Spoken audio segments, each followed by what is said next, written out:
Read the disclaimer. Doofus. And please contact us through this email address with questions or fan art. Thank you for your support.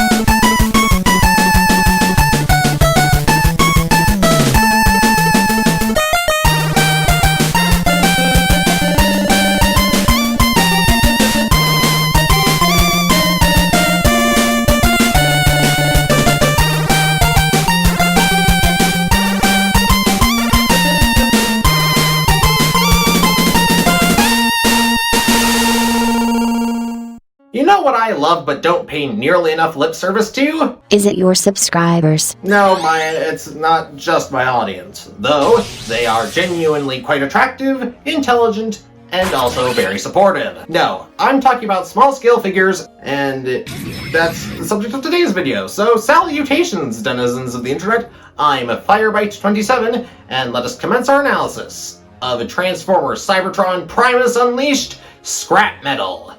In Spider Tank mode, Scrapmetal looks incredibly good, even though it only has 4 legs and is therefore not a spider. Spider! Spider! Spider! Get off me! Get off me! I mean, if I had to compare it to any animal, then I'd honestly call it a stick bug tank.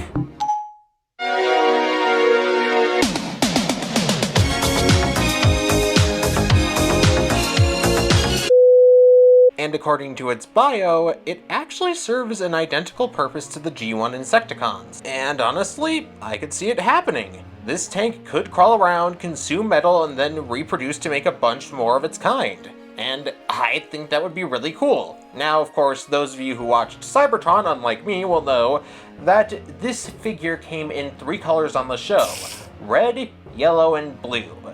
However, in America, only the red and yellow variants were made available, and the blue was a Japan exclusive, for some stupid reason. Also, I couldn't find the blue variant anywhere for sale, even though I gladly would have paid $30+ for it. Please refer to me saying that Japan gets all the cool repaints back in my Mind Wipe review. Also, no green variant, huh? Couldn't be bothered to complete the classic video game controller quartet?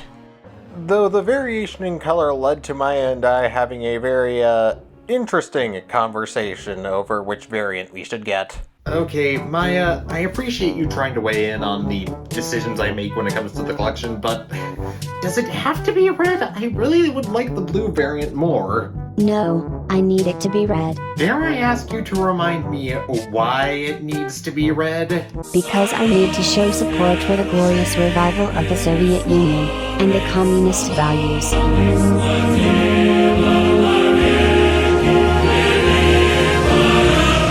And the moral of the story is that you should never let your channel mascot hack Vladimir Putin's Twitter account without adult supervision. Fortunately, I managed to restore her to her normal self by turning her off and on again. Anyways, I think you've probably noticed by now that the paint on this figure is incredibly well done. And for such a small figure, it has a remarkable amount of paint. That paint paired with the immaculate design of the spider tank, or whatever kind of tank it is, helps tie Scrapman John into the aesthetics of the Cybertron toy line. And speaking of line-wide features that I miss, Cyberkey gimmick time. As I first covered, 25 episodes ago. Jeez, I have not been reviewing a lot of Cybertron figures. The gimmick of the Transformers Cybertron toy line was little plastic keys that could be plugged into various slots on figures, which would trigger spring-out gimmicks. In the case of Crumple Zone, the first figure from the Cybertron line that I covered, his gimmick was a spring-out cannon. And considering how cool Scrapmetal looks, I expect his gimmick to look even cooler and be even cooler than Crumple Zone's.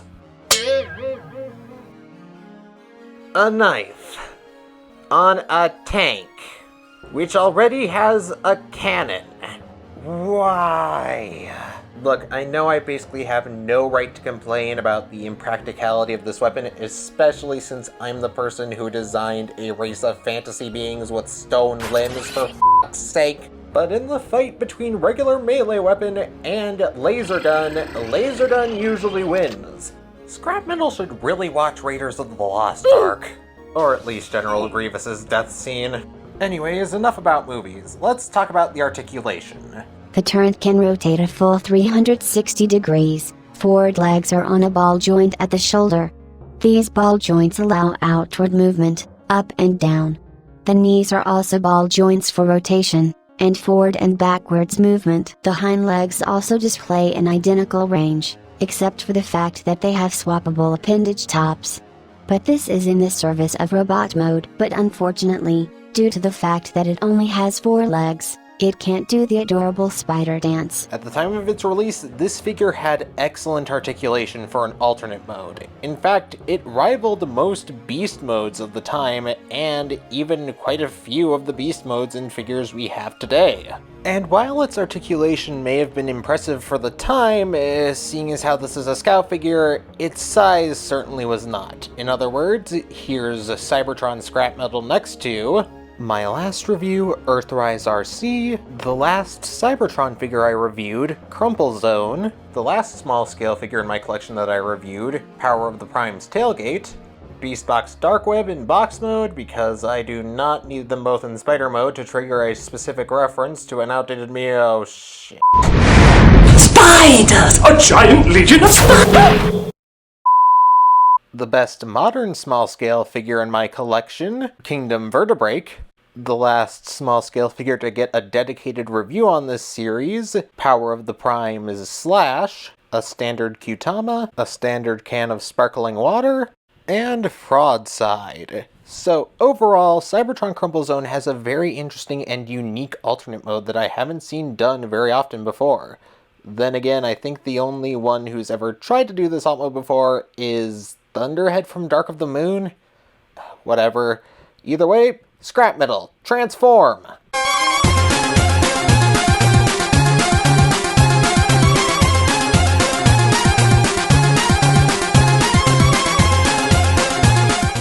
Okay, how the heck did they get this robot mode to be so adorable? I mean, just look at the little face, it's so cute. It looks like a chibi version of Yellow Jacket from Ant-Man. And it has light piping to boot. Oh my god, this is amazing! I mean, all it needs is a pair of cute anime girl eyes and... Suddenly, Bone Crusher Chan looks about 1 billion times as cursed as I initially thought she was. Marry me, Megatron Senpai. Of course, that's far from the only gimmick that this figure has in its sleeve. Quite literally, as when you fold it down, the little bits that form part of the spider legs, you get pile drivers in reference to G1 Rumble and Frenzy. Just keep the Rumble/Frenzy debate on the TFW 2005 message boards and not in my comments section, I beg you all.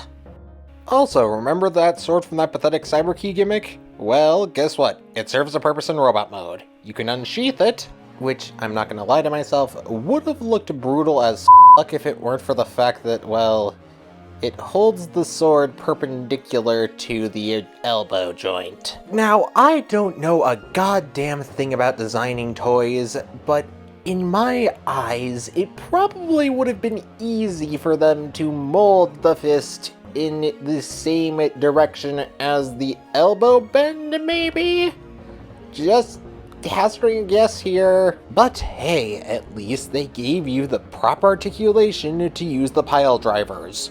But that doesn't change the fact that the figure is actually incredibly top-heavy, so articulation might be a bit of a bust. Maya, could you take care of that, please? The robot mode possesses most of the same field of movement as the tank mode, but with an added toe bend and head swivel. Though, the toe bend is basically useless. The Scrapmetal next to RC, Crumple Zone, Tailgate, Darknet, Vertebrake, Slash, a standard Qtama, a standard can of sparkling water, and a Fraudside. So, would I recommend acquiring Scrapmetal or Rumble, whatever his name is in Japan? I'd say, if you like the alt mode and you like the design and the aesthetic of Cybertron, go for it. It's a really cool figure, it has nice articulation for the time, And honestly, I think it stands up to some of today's Legends class figures. Or Scout, whatever the size class is called these days. So overall, it scores a respectable 7.5 out of 10. And before we wrap up, I'd just like to apologize for this being a slightly shorter episode than usual. I just started classes again, and I genuinely didn't want to, put my grades in jeopardy at the beginning of the semester. So from now on, I think it might just be small scale figures. But hey, small scale figures are incredibly valid. And with that being said, this is Firebite27 over and out.